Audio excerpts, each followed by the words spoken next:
Hello friends, welcome to my YouTube channel Shaili MPG के। तो दोस्तों, आज हम बात एमपी की नहीं कर रहे हैं, बल्कि आज भारत की प्रथम महिला प्रधानमंत्री श्रीमती इंदिरा गांधी जी के बारे में बात कर रहे हैं। ये कहानी है 1984 की, जब foreigner prime minister Shrimati Indira Gandhi को उन्हीं के घर में उन्हीं के 2 बॉडीगार्ड ने 33 गोली मारकर हत्या कर दी गई थी। लेकिन सबसे पहले इस कहानी की लोकेशन पर ध्यान दीजिए। ये है श्रीमती इंदिरा गांधी की रेसिडेंसी, जिसे एक सब डार्जन्स रोड बोला जाता है, और ये उनका ऑफिस था, जिसे एक अकबर रोड बोला जाता था।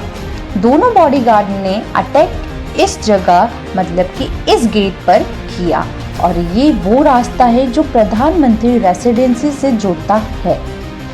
इस अटैक की लोकेशन से 4 किलोमीटर दूर है ये एम्स हॉस्पिटल, जहां गोलियां लगने के बाद फॉरेनर प्राइम मिनिस्टर को ले जाया गया।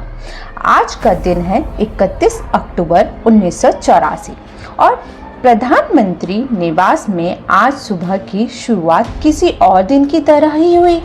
फर्क सिर्फ इतना था कि आज बहुत बड़े पेड़ को गिराने की साजिश हो रही थी, जो कई महीनों से चल रही थी। दोस्तों, प्रधानमंत्री श्रीमती इंदिरा गांधी की हत्या करने वाले कोई और नहीं बल्कि उन्हीं के फेवरेट बॉडीगार्ड थे। एक तो ये बेअंत सिंह, जो कि ये पिछले 10 सालों से प्रधानमंत्री के स्पेशल सिक्योरिटी गार्ड में से एक था, और ये फेवरेट भी था, इसलिए पिछले 10 सालों से ये प्रधानमंत्री के साथ विदेशी मीटिंग में पर्सनल सिक्योरिटी गार्ड गया था। और दूसरा ये 22 साल का सतवंत सिंह, जो कि प्रधानमंत्री सिक्योरिटी में अभी नया आया था।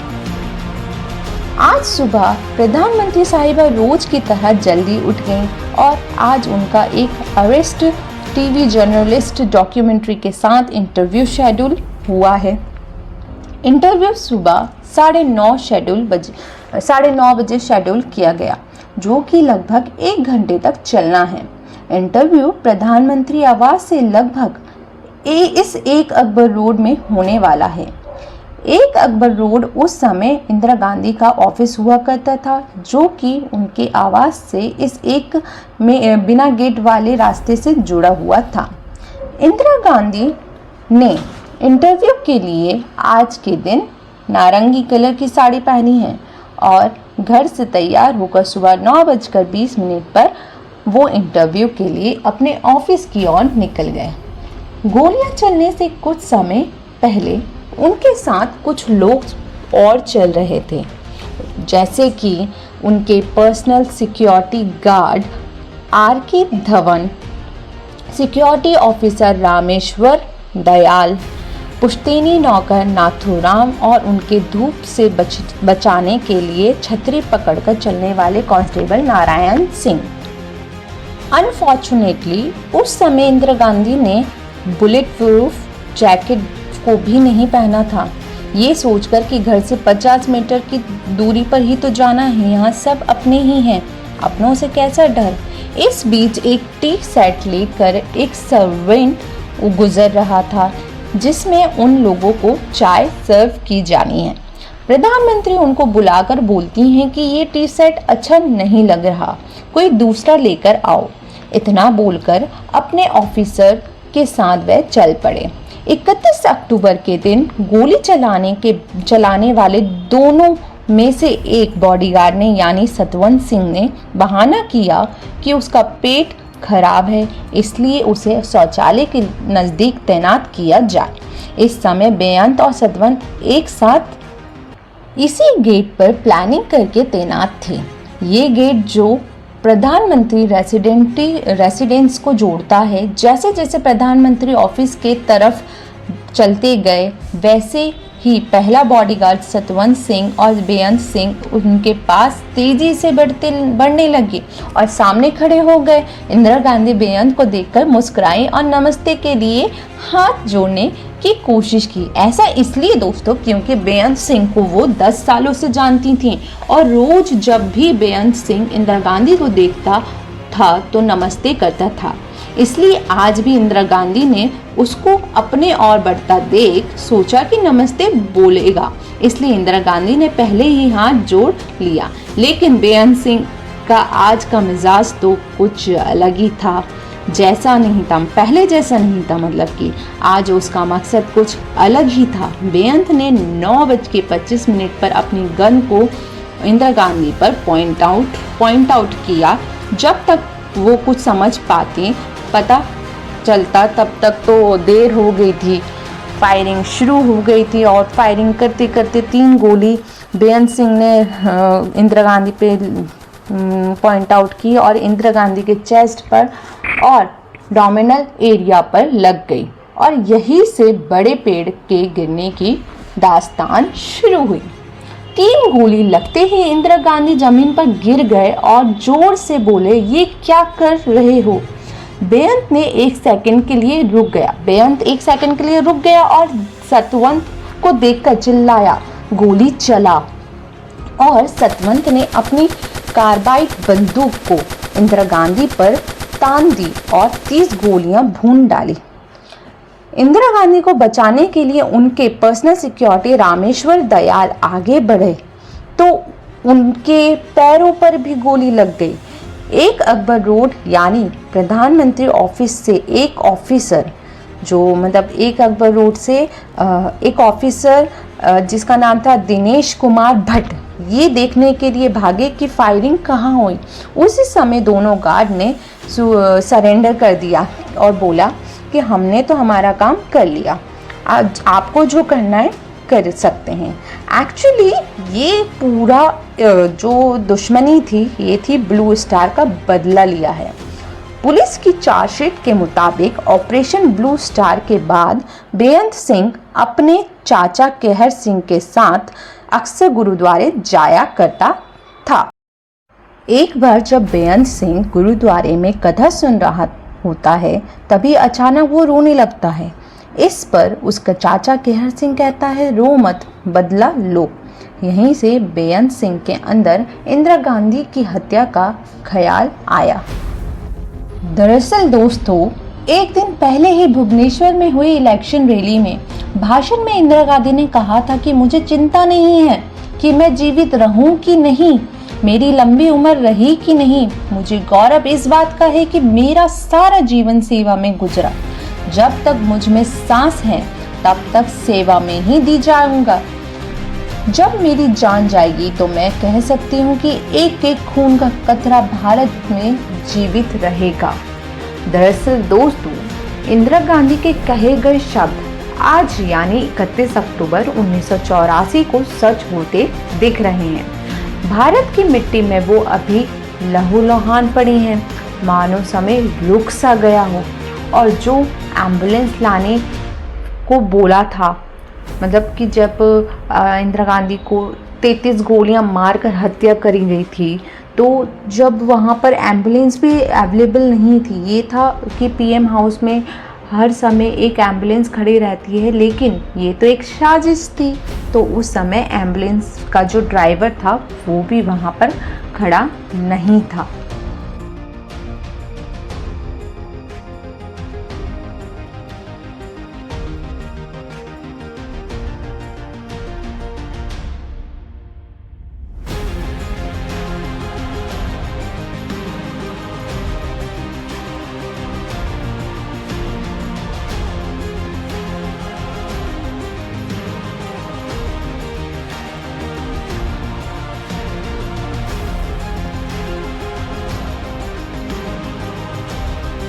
अभी इंदिरा गांधी लहूलुहान पड़ी हैं, मानो एक समय सा रुक सा गया है, पूरे भारत में बहुत बड़ा सा पेड़ गिर सा गया है।